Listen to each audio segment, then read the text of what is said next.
What can you tell us as we sit here right now about what you know about what baseball and its Players Association is discussing about a return to action in 2020, Scott? The players I represent and the union, they've really been at the forefront of working with MLB, because obviously this is not the fault of anyone. And it was really good in March that right after baseball shut down, the two sides got together and really worked hard, rolled up their sleeves, and put together some parameters that certainly allowed, I think, a platform and a foundation for them to put a focus together and allow baseball to continue. I think the players made a substantial. Under the CBA, there was 162 games they were owed and about $4.5 billion in salaries, and the players basically have taken a substantial salary cut in the sense that they didn't obligate the owners to offer those 162 games, and basically said we're going to get paid on a pro rata basis going forward, and so it's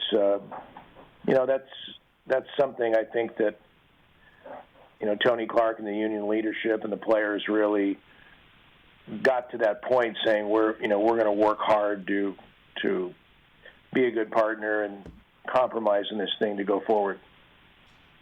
So that was back then, and now I guess the fact that there's going to be no fans in the stands, according to baseball, changes the financial equation of whatever was agreed to back in March, and that appears to be the issue that's at hand right now. Am I correct in that assumption, Scott? No, I think in March, actually the virus was much worse and much more unknown then, and I think it was very clear, and the parties kind of have an agreement that there's, if games are to be played, there's it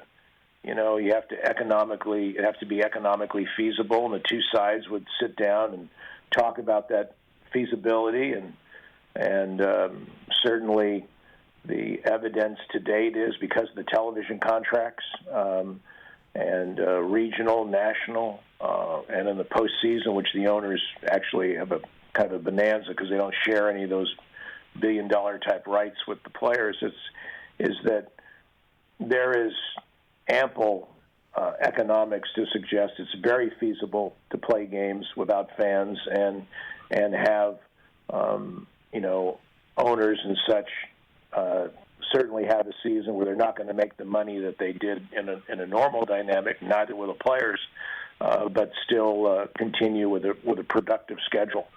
So I'm trying to pick up what you're putting down here, Scott. So if baseball is in fact trying to term the March agreement as inoperative based on the current virus boots, figuratively, as you know, on the ground, that would be a non-starter, or what? No, I think these are bridges already built based upon the conditions that were far worse then because of the unknowns.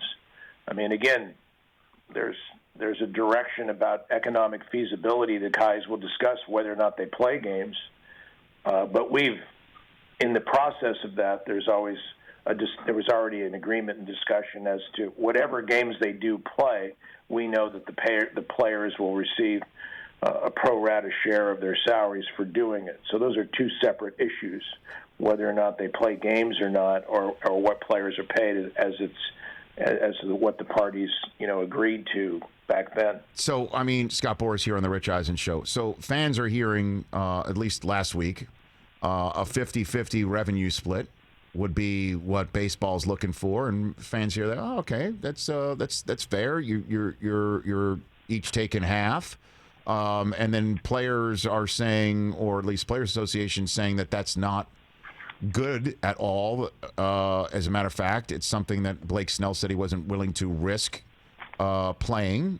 Can you explain why the players take that stance, then, Scott? Well, my point is that. In fairness to the parties that are negotiating this, the union and Major League Baseball, and certainly from the players I represent, the context of how they work over the years is that we don't have a salary cap. We don't have we have a bargaining history that is completely different. Mm-hmm. I've learned long ago that the definition of revenue is something that is, it's like galaxies. It's undefinable. You can't really determine what revenue is because there's so many ways to move that needle around. But essentially, look, baseball, I mean, we have one public company that we know because they file returns, the Atlanta Braves. They were purchased 15 years ago for $450 million, and now they're worth $1.8 billion. Their revenues in 2016 were $260 million. Now they're $475 million. They're making a great deal of money, and so in those instances, you don't hear anything about any form of radical change about a change of our structure and what we do without a salary cap and going to revenue sharing. But the point is, it was never, ever requested or sought for because they privatized the gains. So you can't privatize the gains and socialize the losses and these things. You have a platform, you do what you do. But in fairness to everybody, this concept, I think, came into the media, Rich, but I don't think there's any evidence. I think the parties are working as they should work, and I'm not involved in that negotiation, but I would certainly think that, we just need to give them time to work through what they're going to work through before we make any assessments. But we have a very healthy game. The owners in baseball have nearly tripled their values and their franchises for those that have over clubs over 10 years, and the game is very, very healthy. We have obviously a pandemic and a public health issue that got in the way of this that really affected the players and what their earnings are, and it affects the owners and what their earnings are. And I'm sure that the methods with which they deal are going to be more patterned along the lines of the structures that were in place prior to them going into this negotiation. Hey, you watched all the way to the end. Thanks for that. Watch more right here.